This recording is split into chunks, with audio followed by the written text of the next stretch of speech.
in the world. Is that going to be?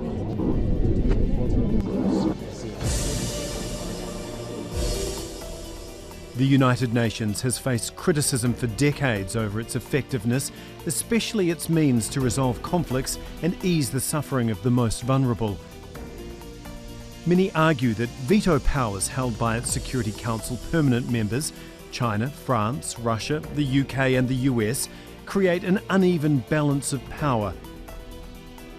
Delegates from 46 of the poorest nations have come together in Doha for the 5th conference of the United Nations least developed countries. But does the UN need to be reformed first, as critics say, if it's to make progress?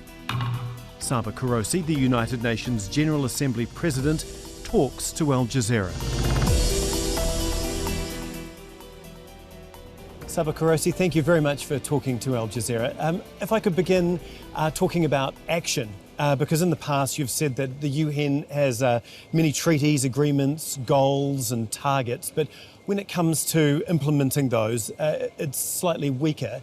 How do you go about making sure that all of those plans and targets that the UN comes up with actually turn into, action at the other end? Tom, thank you much for having me. Indeed, we are very good in setting goals. We are good in setting agreements, but we are much less good on delivering on goals and agreements.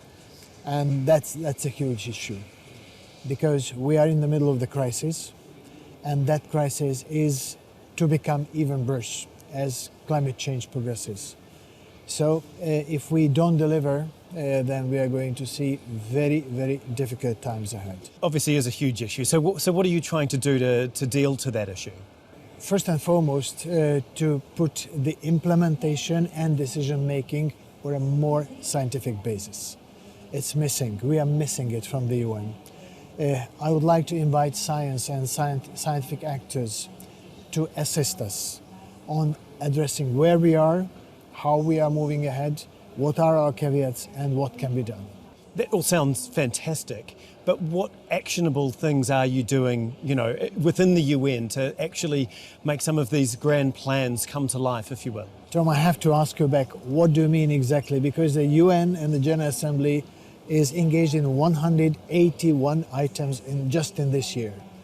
So are we talking about sustainable development, human rights, international policy, security? Well, if we can talk disarmament. About the one issue that is, I guess, front and centre at the moment, and that is the war in Ukraine. And there's been some criticism that the UN, even before the war started, hadn't done enough to try and prevent it. And then in the 1 year since, that it hasn't pushed hard enough back against Russia. So I guess what I'm asking is, what are your thoughts on those critics? The war has put the UN into test. You may know that the real body in the United Nations that is supposed to look after peace and security and be a guardian of the international peace is the Security Council. Now we have a case where a permanent member of the Security Council has attacked its neighbor, and at the same time it's paralyzed by its veto power, the whole Security Council. The war has been going on for more than a year, and the Security Council has not been able to take a single decision on the war in Ukraine. Therefore, all the political issues that are linked in any way to the conflict came to the General Assembly. So the General Assembly took already 6 decisions against aggression, against annexation of territory, against infringement of human rights, against destruction, setting up a future claim registry, and also asking for a kind of international tribunal for aggression. Can we talk about the Security Council for Sure. a little bit? And I mean, obviously there's, like you mentioned, when one of its members does invade another country, that throws up a whole bunch of issues. Do you think that there needs to be reform to the Security Council first and foremost? Of course I think, but the member states also think. The big problem for at least 20 years The first ideas of reforming the Security Council emerged almost 40 years ago. The serious discussions of the necessity of reforming the Security Council came 20 years ago, and 13 years ago we created the so-called intergovernmental negotiations. It means a very, very concrete way of exchanging ideas of how to reform the Security Council. But if you would ask me how far those negotiations went, almost zero.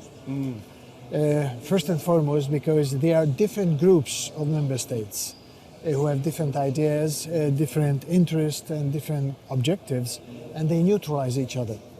And it is now probably the time when this process will be speeded up. Last September, during the high-level week, 72 or 74 heads of state and government asked and demanded very, very directly the expeditious and tangible reform of the Security Council, because the Council as it is today, it does not correspond to the realities of the 21st century. The second, it does not cater for the international peace and security. So what needs to happen and what can happen in the current political climate? With the Security Council? Yes, yeah. If we are optimistic, then let's suppose the member states will come to the point of making compromises. And in a couple of months' time, maybe 1 year time, they will come up with a plan. How are we going to change the composition of the Security Council? Whether or not we are going to change the number of the permanent members in the Security Council, how are we going to change the working methods of the Security Council, and maybe the relationship between the Security Council and the General Assembly. These are all on the table now. But I have to reconfirm to you, it's a member state-driven process. Of course. Would you like to see more permanent members added to the Security Council? There are many, many ideas. But do you think that would be a good idea? I think the 5 members who are now permanent members of the Security Council, this is a notion coming from the end of the Second World War. It reflects the balance of power of 1945. And now we are 77 years after. They are very new, powerful countries, new continents, politically new continents, new responsibilities. And quite frankly, and it's my very personal notion, it's not the notion of the General Assembly. After the Second World War, you had to win a war to become a permanent member of the Security Council. I hope after 77 years, you are awarded a membership not by winning a war, but winning a peace. What about the number of vetoes that a member state might be able to get? Would you like to see changes to that? You know, limiting the number of vetoes for permanent members? I would, definitely. Though it is one of the most sensitive issues for the members, permanent members of the Security Council. It is the essence of their power in the Security Council. But actually, indirectly, we started changing it. A year ago, the General Assembly adopted a resolution that obliges the President of the General Assembly, in case if a veto cast in the Security Council, the same issue should come over for a discussion in the General Assembly, and there should be an explanation why the veto was cast and how this issue could be addressed. But it is still a relatively new tool. Member states haven't decided yet what to use and how to use it for. I hope in the forthcoming couple of months it will crystallize how we can encourage through this method the members of the Security Council to work harder. Because when the veto power was invented in 1945, the veto power was meant to press the members of the Security Council to work more and work harder for a compromise. Now it became a tool to block issues that we somehow need to change. We need to pressurize a little bit the members of the Security Council, and actually this so-called veto resolution in the General Assembly does have a certain moment of pressure. you can notice that the number of vetoes started decreasing. It all sounds fantastic, you know, the members working harder together to come up with resolutions, but I mean, they're probably more divided than they have been in a generation when you look at, you know, Russia and the US and China in the mix there as well. So are we further away from getting consensus on any changes to the Security Council than we've been in a long time? It depends on what issue. On the Ukrainian issue, as we discussed at the beginning of our conversation, for more than 1 year, there has been no decision, no resolution at all on any Ukrainian-related issues. So when there is a hardcore interest of any of the P5, you can expect a veto, most probably from these three countries, Russia, US or China. And that is what's happening, but I hope less and less. Just staying on the war in Ukraine for the moment, does it feel like that has infected every single other issue that the UN has to deal with over the last 12 months and made your job and I guess a lot of other member states' jobs that much more difficult because of the tiptoeing around that to try and make other things happen and progress? It has affected a lot of issues and it has affected the whole climate in the General Assembly. When I took the office, my pledge was and my dream was, and it is still, that I need to do something with the deep distrust among member states. Now I would say that on a number of issues we have created some common ground, but on the Ukrainian issue the distrust is deeper than it was half a year ago. Do you hold out any hope of a ceasefire anytime soon? And what do you think it would take to get to that point? I think it would be very good to have a ceasefire. I think it would be very, very desirable to have a kind of peace plan, an implementable peace plan. And I even was on the point of coming up with a notion of let's create a ceasefire before Christmas. But minutes before I would come up with that notion, both capitals let me understand that it is not the time for that, from their perspective, to talk about ceasefire. What was their reasoning? Ask them. So, do you hold out any hope that you'll be able to get a ceasefire before now and the end of your term as president? I'm not entirely sure that it will be in my turn, during my term, but most of the wars end. Most of the wars lead to some kind of peace arrangement. Most of the peace arrangement include ceasefire. So I'm absolutely sure that the time will come when parties will have to sit down, when they believe that they can gain at the negotiating table more than on the battlefield. When it would happen, I'm not entirely sure. For the time being, the military logic is still prevailing. Both sides believe that they can win the war. As long as that belief is prevailing, it's very, very difficult to advance a diplomatic solution of the conflict. We've recently seen China become more vocal and trying to get involved in negotiating some sort of deal between Ukraine and Russia. Is that something that you welcome, China's, I guess, greater involvement? Well, I welcome all avenues which brings closer a peace based on the UN Charter and based on international law.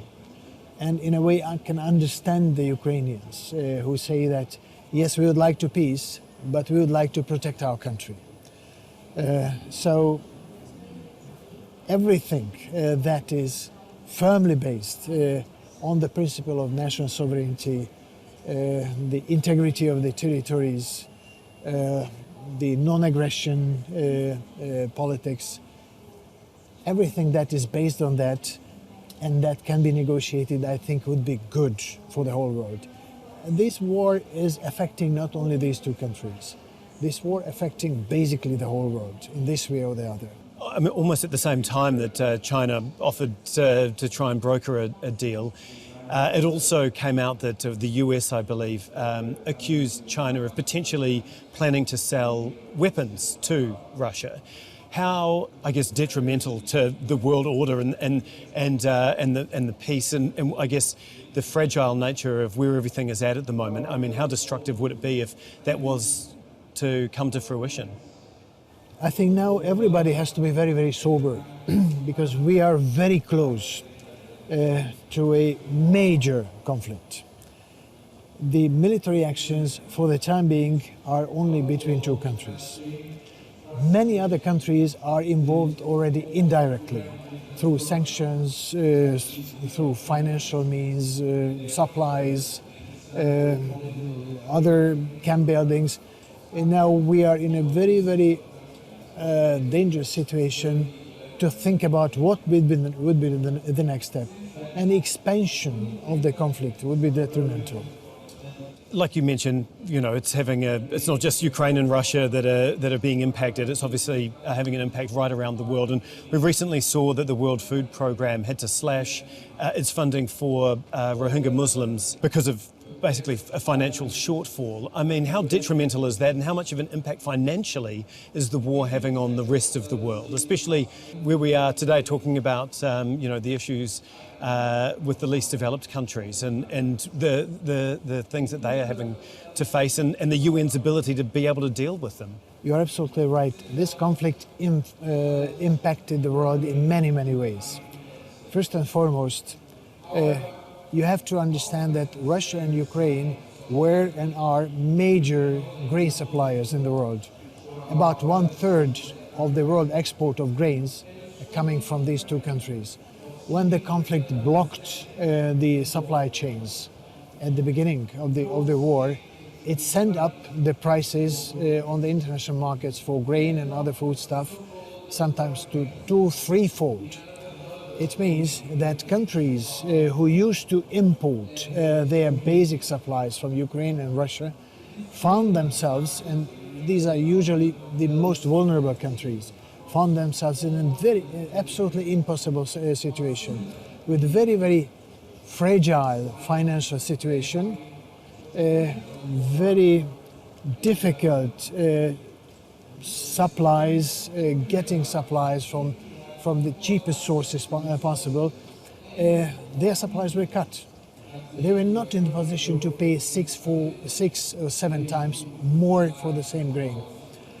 That's why I was very happy when the Secretary General could broker the so-called Black Sea Grain Initiative, because it secured the supplies coming out from Ukraine and Russia, and it pushed down the prices. But it's not just the price of grain, though, is it? I mean, all the other countries, the Western nations and NATO allies that have all put in billions and billions of dollars into Ukraine, they're all now facing cost of living crisis and potentially a looming recession. So it's not like they have the extra cash in their back pocket to help a number of these least developed countries. So the impact is multiple. Exactly. So where do you find the money to help the people that are doing it the worst, right around the world, whether it be in Africa or Haiti or Bangladesh? The impact goes through the energy markets, because it sent up gas and oil prices, mostly in Europe, but actually the shock waves of the price hiking went across the world. And the impact was also through the refugees. Almost 10 million Ukrainians had to flee their countries. Again, most of them went to Europe, and of course all these bills had to be footed in Europe and North America. I guess that leads us to the issue of climate change as well, because it feels like it's been bubbling away in the background and it hasn't got the prominence that it probably deserves because of the war in Ukraine and the cost of living crisis and the looming recession, which are much more immediate for people living on a day-to-day basis. So how do you keep the climate change issue front and centre? It should be taken very seriously. And let's be quite frank, we are on a trajectory of crossing 2.6, 2.8 Celsius by the end of this century. I'm afraid it will be almost certain that we are crossing 1.5 in a couple of years' time. I'm afraid we are crossing 2 Celsius in 10, 15 years' time, and that is absolutely the danger zone. And that's where we are now heading.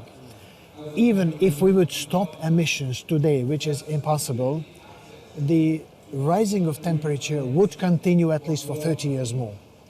It means that the dangers, be it droughts, be it floods, be it sea level rise, be it diseases, or altogether these factors resulting in mass migration, we are going to deal with them for decades to come. And by the way, the sea level rise will continue for about 200, 300 years more. I mean, this is obviously, an existential crisis potentially for humans. But does it really feel like anyone is taking it seriously enough, or enough countries are taking it seriously enough, especially some of the larger polluters? And I guess then the follow-up question, before you answer that one, is to ask, how do you make them take it more seriously? Again, we have an agreement. We have goals, but the implementation is not really going well.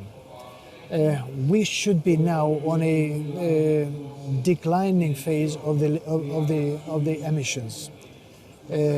Despite that, we are still increasing the emissions of greenhouse gases. Even last year witnessed a 0.9% increase of emission. It means the highest emission in the course of the human history.